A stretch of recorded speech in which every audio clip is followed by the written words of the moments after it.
The smart robotics project I spearheaded had just landed a billion-dollar contract. The company promised me an $8 million bonus and a promotion to director of the tech department. But I never imagined that 3 days later, the bonus would be claimed by an intern. A transfer order from HR kicked me from the penthouse to the outhouse.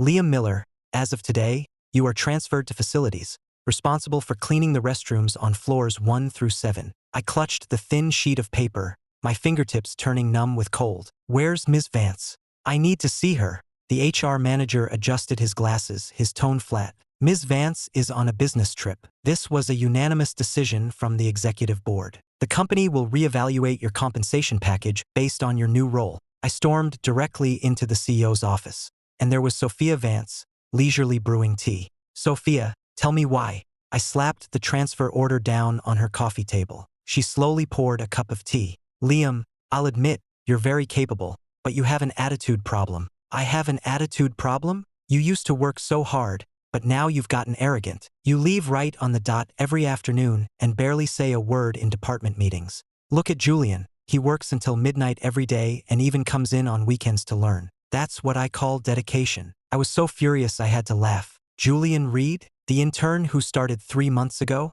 The one who can barely read code? That's enough. Sophia cut me off. This is the company's decision, and it's not your place to question it. If you don't like it, you can resign. My heart felt like it had been plunged into ice water, chilled to the core. Before turning to leave, I gave her one last, cold look. Ms. Vance, if any problems with the project come up that you can't handle, please do yourself a favor and ask your dedicated overtime worker, Julian, to solve them. Don't come bothering me. Because as of today, I'm just the janitor who cleans the toilets. She smirked, a corner of her mouth lifting in contempt. Don't worry, the company will do just fine without you. The all-hands meeting that afternoon was held in the main conference hall, which was packed to the gills. I chose a seat near the back but could still feel eyes on me from every direction. Sophia strode onto the stage in her high heels, her posture poised and confident. She began with a brief summary of the smart robotics project's success, then pivoted to a discussion on the company's future and talent development. With the preamble complete, she smiled and scanned the room. Her eyes finally settled on the slightly awkward and timid figure in the front row. After careful consideration, the board has decided to appoint Julian Reed as the new director of the tech department, with full responsibility for all departmental operations and future project development. As she finished speaking, a moment of stunned silence fell over the room, followed by a rising tide of whispers. Countless pairs of eyes darted back and forth between me and Julian. I just stared straight ahead, my face a mask. So it was Julian. The rumors were true. Liam must be in shock. He used to be on top of the world, and now he's been replaced by an intern. Someone in the front row snickered, not bothering to lower their voice. Who cares if he's a veteran? He pulls the seniority card, leaves at 5 on the dot every day, acting like he owns the place. A sharp female voice piped up, dripping with disdain. Exactly. Look at him in meetings, he just sits there with his head down and says nothing. Not a single constructive idea. I think he's past his prime, completely out of gas. The project succeeds and he gets all the credit, while the rest of us work ourselves to the bone. He just clocks out on time to enjoy his life. The murmurs continued, rising and falling around me. I recognized every single voice. Some were colleagues who always greeted me with a smile, others were subordinates who had once been deferential and polite. A louder voice cut through, deliberately leading the conversation. I heard that Liam couldn't crack the core perception and decision-making module at all. In the end, it was Julian who solved it after pulling consecutive all-nighters. Is that true? Of course it is. Don't let the intern title fool you. He's a top graduate from an Ivy League school, with experience at a major tech firm. And you should see his PowerPoint decks. They're gorgeous. Why else do you think Sophia gave him the $8 million bonus? He earned it. It was well-deserved. Liam just talks a big game and puts his name on things. The grunts do all the work, and Julian was the one working the hardest. Exactly, I heard the same thing. Liam barely touched the code during the final stages. Julian was carrying the whole thing. He just rests on his laurels and doesn't do any real work. He deserved to get demoted. My heart sank, not with anger, but with a profound, chilling clarity. Julian sat in the front row, his head slightly bowed. I couldn't see his expression. Perhaps he was being modest, or perhaps he was savoring the moment. Just as the murmuring subsided and everyone assumed the meeting was over, Sophia picked up another document. A faint, almost imperceptible smile touched her lips as her gaze found my corner of the room once again. And now, for one more personnel change. The former Associate Director of Technology, Liam Miller, will be transferred to facilities effective immediately. He will be responsible for cleaning the restrooms on floors 1 through 7. I trust you will all cooperate with him in his new duties. A brief, dead silence fell. Then, the entire conference room erupted in unrestrained, uproarious laughter. People were slapping their thighs, doubling over, pointing in my direction, laughing so hard they couldn't breathe. Even the normally stoic executives were covering their mouths, their shoulders shaking with mirth. Every face was a canvas of undisguised mockery, schadenfreude, and the cruel delight of kicking someone when they're down. Cleaning toilets. Ha! He's actually going to clean toilets. Oh my God, from an associate director to a janitor. What a fall from grace. That'll teach him to leave on time. That'll teach him to act so high and mighty. Serves him right. Guess we'll have to be careful in the restroom from now on. Wouldn't want to run into Director Miller. Liam the janitor while he's working. How awkward would that be? I just sat there, motionless, at the center of the swirling vortex of laughter. Sophia stood on the stage, watching the effect with satisfaction. She raised a hand slightly to quiet the room, but the triumphant glint in her eyes was impossible to hide. The meeting was finally over. The crowd began to file out noisily. As they passed me, they would either quicken their pace or shoot me a direct glance before exchanging a knowing look with a colleague. I waited until the room was nearly empty before I slowly got to my feet. Back in the private office that was no longer mine, I started packing my personal belongings. The box wasn't very big.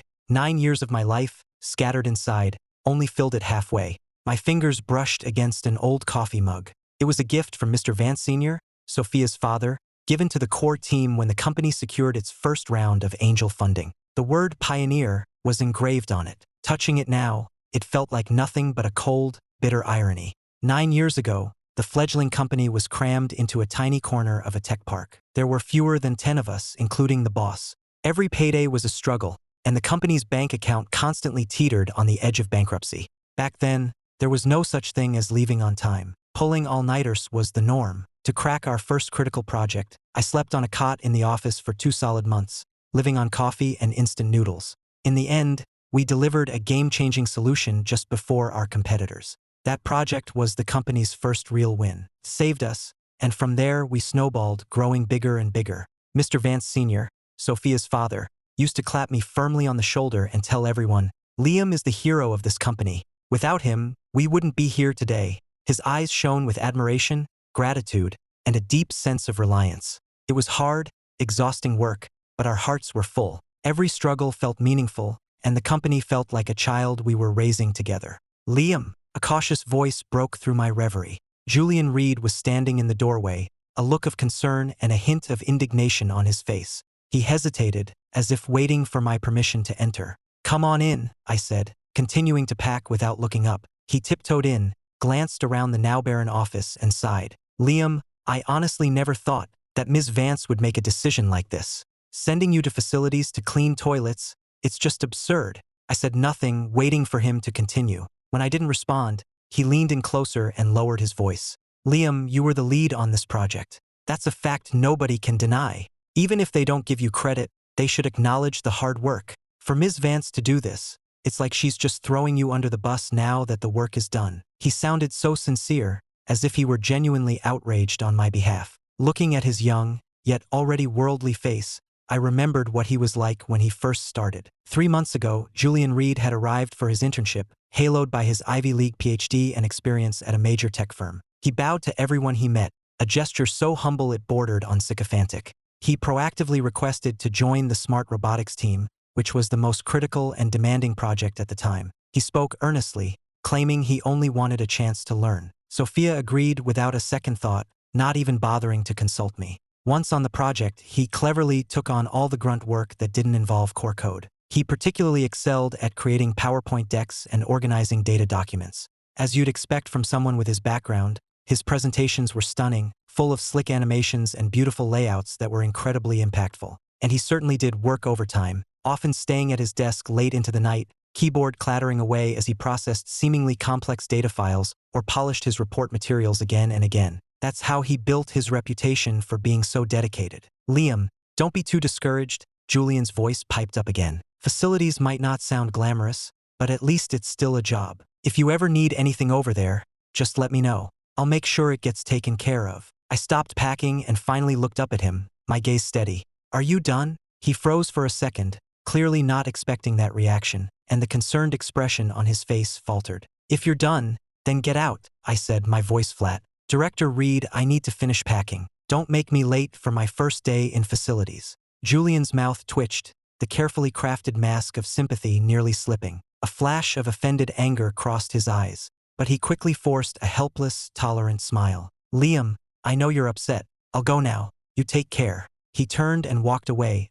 his back straight, his steps light, filled with the smug satisfaction of his new promotion. I watched him go, feeling not a single ripple of emotion. Anger? Perhaps I'd felt it earlier, but now it had been replaced by something much colder. Sophia said the company would do just fine without me. I picked up the old mug engraved with the word Pioneer, my fingers tightening around it slightly. Then I let go. The mug shattered in the corner trash can. The sound of it breaking was sharp and final. They seemed to have forgotten that I could build a company from scratch, that I had single-handedly created the core of a billion-dollar project. Some things are in your blood. They can't be erased by a transfer order, a few jeers, or a credit-stealing clown. Cleaning toilets? Fine by me. I'll start from the very bottom and watch this ship they think can sail so smoothly without me. We'll see just how many termites are eating away at its hull, and just how well it weathers the coming storm. The next morning, I put on the blue uniform issued by facilities, grabbed my cleaning cart, and showed up on time at the first-floor men's room.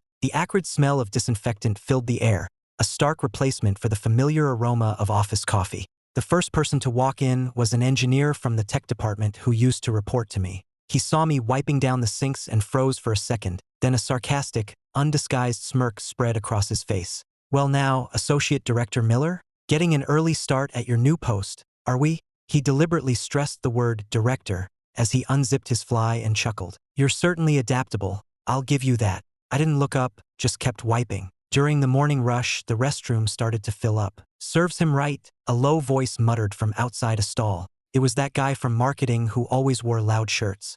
I was sick of his high and mighty act. Did he really think the company would fall apart without him? The guy's got some nerve, another voice added. If that were me, I would have made a scene and walked out yesterday. But he's still here cleaning toilets? Pathetic. Walk out? You think he has the guts? What's he going to do? All he knows is how to pull rank around here. Who's gonna hire him out there? The job market isn't what it used to be. I agree. He's all talk, no substance. An older employee, one of Julian's buddies, deliberately raised his voice. Associate Director, oh sorry, Liam, only got his veteran status because he was tight with Mr. Vance Sr. The truth is, he couldn't handle the core technical problems near the end. It was Julian who solved everything, pulling all-nighters to get it done. Someone nearby immediately chimed in. Exactly.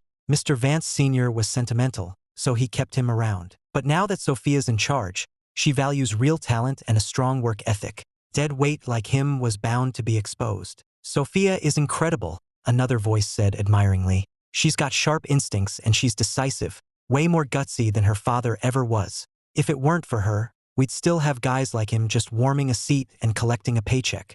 I pushed my cart over to the urinals and started scrubbing. A guy deliberately shook himself off next to me, splashing urine onto the clean floor and my pant leg. Whoops, sorry about that, he said, not sounding sorry at all. A few snickers echoed around the room. I didn't pause or even look at him. I just grabbed the hose, rinsed the spot, and mopped it again. During the lunch rush, the third-floor women's room was packed. As I cleaned out a stall, I could hear a few of them chatting while they reapplied their makeup. And to think I used to find him capable. I must have been blind. That was a woman from my old department who used to flirt with me constantly. Well, you never know what someone's really like, right? But Sophia saw right through him, making him clean toilets. That's a stroke of genius. Keep your voices down, he might still be in here.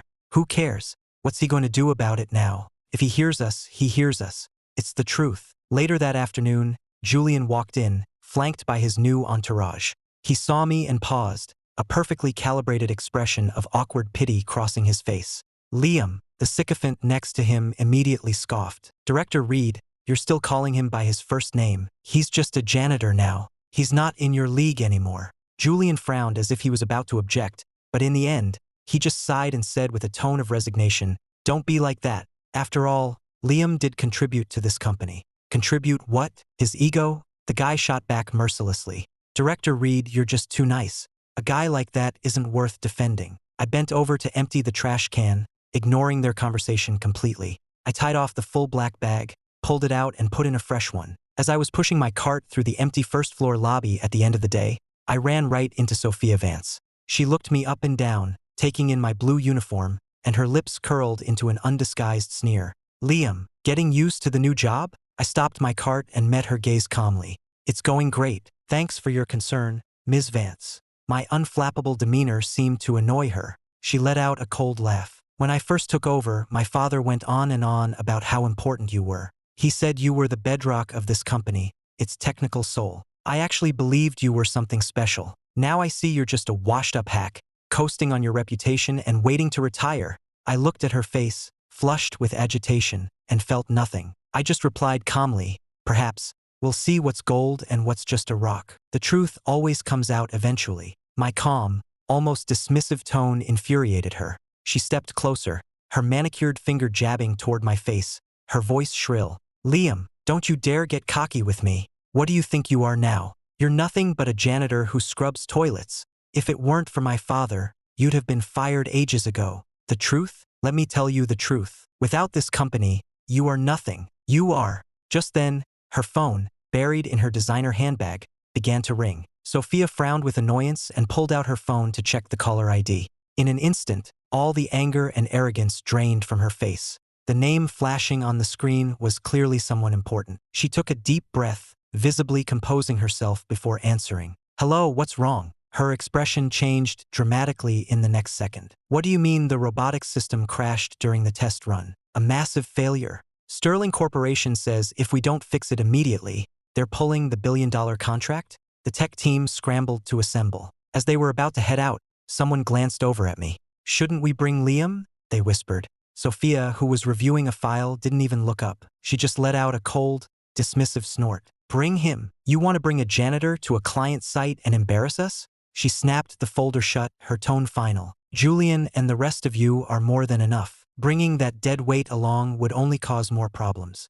The others immediately chimed in. "Exactly, Ms. Vance is right. Director Reed is brilliant. He can definitely handle it. Sending a janitor to work on a billion-dollar contract? The whole industry would laugh at us. Some people just need to accept their place in life and stick to cleaning toilets instead of dreaming about things beyond their station." The speaker was an associate project manager who used to kiss up to me constantly. Now, his lips were curled in a sneer, his eyes overflowing with contempt. Julian stood beside Sophia, his expression a fascinating mix of emotions. A flicker of smugness he couldn't quite hide was quickly masked by a veneer of feigned concern. His lips parted as if to speak, his eyes darting between Sophia and me, but in the end, he just lowered his head and said nothing. I leaned against the wall, a damp rag still in my hand, listening to their sharp, cruel words without a change in my expression. They all bustled out, surrounding Sophia and Julian. A small smile touched my lips as I slowly changed out of my uniform. I clocked out and went home. My parents were sitting on the living room sofa,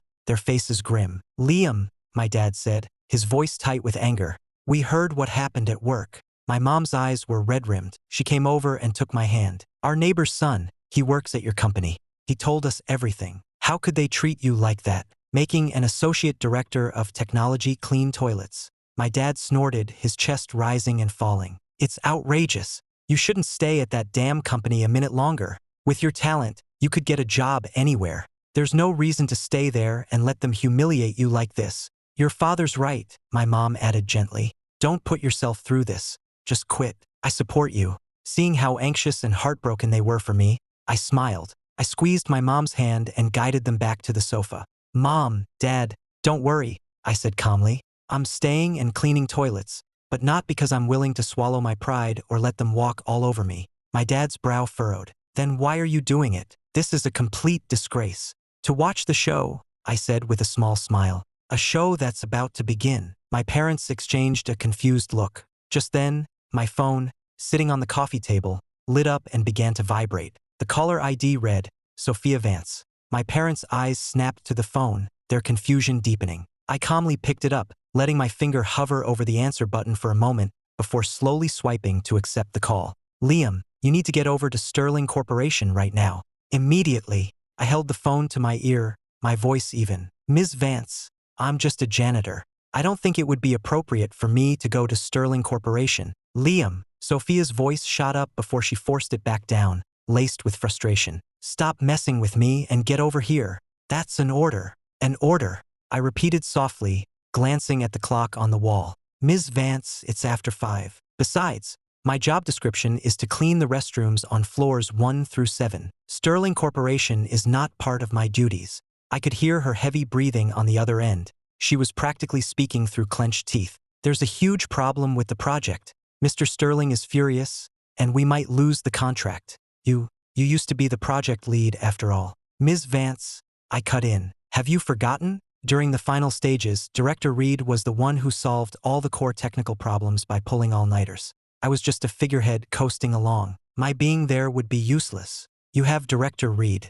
I'm sure he can handle it. I threw her own words right back at her. The line went dead silent. I could practically picture her face turning purple with rage. A few seconds later, her voice came back, strained with a desperation that bordered on pleading. Liam, I'm asking you, please come over. Right now. Take a cab. The company will reimburse you. I remained silent, letting her stew. She tried to soften her tone again. Liam, maybe there was a misunderstanding before, but this is an emergency. We can't keep Mr. Sterling waiting. I'm begging you, help the company this one time. You'd be helping yourself, too. I almost laughed out loud, but I kept my voice even. Ms. Vance, I'm just a janitor now. I can't take responsibility for something of this magnitude. Just then, the background noise on her end of the call grew louder. A voice, slightly breathless but full of self-importance, grew closer. It was Julian. Ms. Vance. Ms. Vance. Great news. He was panting, his voice brimming with excitement he couldn't contain. I've identified the glitch. It was just a simple compatibility error with a low-level interface. A minor issue. I've already applied an emergency patch, and the system is running perfectly now. Mr. Sterling understands. He said it was just a false alarm and the contract is secure. On the other end of the line, I heard Sophia let out a huge sigh of relief, followed by a cold laugh. Liam, did you hear that? Her voice was sharp again, her words fast and aggressive. It was just a minor issue. Julian has already fixed it. See? I was right. The company runs just fine without you. In fact, it runs even better. I held the phone, saying nothing. A minute ago, I was actually thinking of giving you a chance to come down here and see what real problem-solving looks like. Too bad you're too proud to take it. Her voice dripped with sarcasm. You're cleaning toilets, and you still have the nerve to pull rank with me? After hours? Job responsibilities? Who the hell do you think you are? And to think my father used to praise you to me, calling you the cornerstone of the company, the technical genius, telling me to rely on you. Her tone shifted, becoming incredibly vicious, even disrespectful toward her own father. I think he's just gotten old and senile. He has no judgment, treating a piece of dead weight like you as some kind of treasure, someone who gets one win and thinks he's a god. If I hadn't taken over and cleaned out the trash, you would have dragged this company into the ground. You're just resting on your laurels, living in the past. Liam, this is all you'll ever amount to. Do you see yourself clearly now? Without this company, you are nothing. You're not worth one of Julian's fingernails.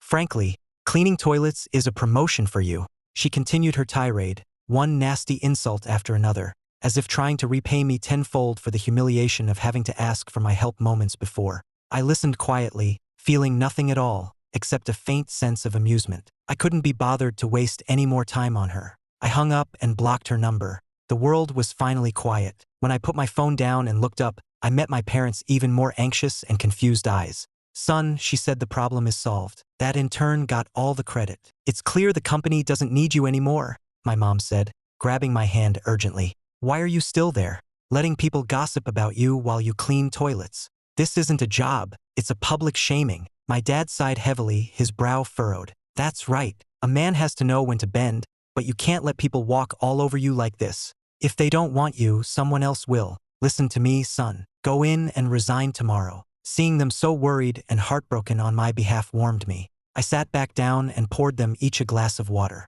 Mom, Dad, don't worry. That phone call was just the opening act. The smart robotics project is like a complex, precision machine. Every single screw, every line of code, is interconnected. This little glitch was an easy fix, but that doesn't mean there won't be other problems down the line. Sophia is so giddy over Julian's victory that she thinks she's in the clear. But she has no idea or maybe she refuses to see what this project's core dependency really is. Julian didn't just steal a title and a bonus. He stole a responsibility that he is completely incapable of handling. So don't worry, I said with a smile. The real show is just getting started. We just have to be patient and watch. My parents exchanged a look, still worried, but seeing me so calm, so confident, seemed to soothe their nerves a little. As long as you know what you're doing, my dad finally sighed. Whatever you decide, I'll support you. I nodded. Thanks, Dad. As the city's leading tech firm, Sterling Corp's robotics project was getting a lot of buzz. The local network invited them to stage a major performance for the live New Year's Eve broadcast.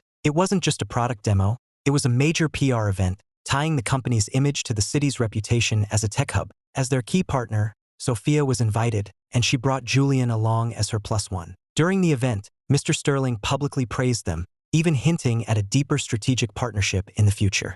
The smiles on their faces grew wider, as if they could already see a brilliant future unfolding. Thank you for your trust, Mr. Sterling. Our director Reed will not disappoint. He'll ensure tonight's performance is flawless, and we are fully committed to our future collaborations, Sophia said, raising her glass, her voice a confident, flattering purr. Julian gave a timely, modest bow, his humble tone failing to conceal his pride. You're too kind, Mr. Sterling. The team laid a great foundation. I just did my part. Mr. Sterling nodded, and just as he was about to speak, I cut through the crowd and stood calmly before them. Mr. Sterling, good evening. A flicker of confusion crossed Mr. Sterling's eyes. And you are? My name is Liam Miller. I'm the former Associate Director of Technology on the Smart Robotics project, and the lead developer who built it from the ground up. My voice was steady as I looked him directly in the eye. I apologize for the interruption, but I felt I had to warn you. There is a critical logic bomb in the robotics software kernel. It will trigger a system-wide catastrophic failure under a specific sequence of commands and high concurrency stress.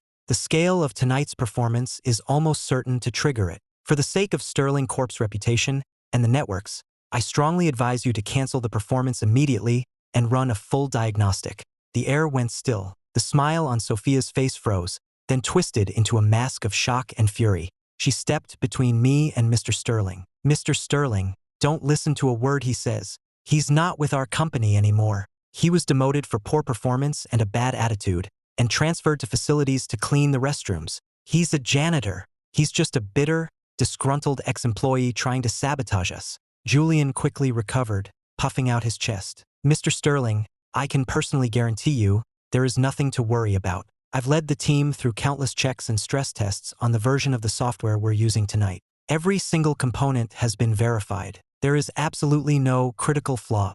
Liam, he's probably just having a hard time adjusting to his new role, and so he trailed off meaningfully, leaving the rest to the imagination. Mr. Sterling's brow furrowed as his gaze shifted between me, Sophia, and Julian. On one side was a janitor, denounced by the CEO of his partner company. On the other, her highly praised tech director. The choice was obvious. Security, Mr. Sterling called out, no longer even looking at me. Get him out of here. Don't let him disrupt the event. 2 guards moved toward me, one on each side, preparing to escort me out. Just then, a swell of dramatic music came from the stage, followed by the host's booming, enthusiastic introduction. The Smart Robotics Showcase was starting. All eyes turned to the stage. 100 sleekly designed robots stood in a perfect grid, gleaming under the spotlights. As the music began, they started to move in perfect unison, a stunning display of futuristic technology. A wave of applause swept through the audience. Sophia and Julian visibly relaxed, broad smiles returning to their faces. Julian even shot me a triumphant, mocking glance. Their smiles didn't last long. Just as the robots were about to execute their first complex formation change, as the command stream hit its peak, something went wrong. On stage, every single robot froze mid-motion. It was as if someone had hit a pause button, the once fluid performance now a static, awkward tableau. The music swelled, but the robots remained completely unresponsive. The spotlights swept over their motionless metal bodies, creating an eerie, bizarre scene. The audience's gasps of awe turned into murmurs of confusion. What's happening? Did they freeze? Is it a power failure or a glitch? The formation change command seemed to have triggered a chain reaction. Some of the robots suddenly lost their balance, stumbling into each other with dull thuds before toppling over. Others began spinning in place erratically or flailing their arms, completely out of control. The entire stage descended into chaos. The stunning tech showcase had become an embarrassing, comical disaster. The triumphant music, still blaring, only made the scene more surreal. Cut to commercial. Cut to commercial now. The station manager's furious roar crackled faintly over a nearby radio. The live feed was abruptly cut, replaced on screens everywhere by a cheerful car commercial, a jarring contrast to the chaos unfolding in the hall. The audience erupted, a mixture of confused murmurs and shocked gasps.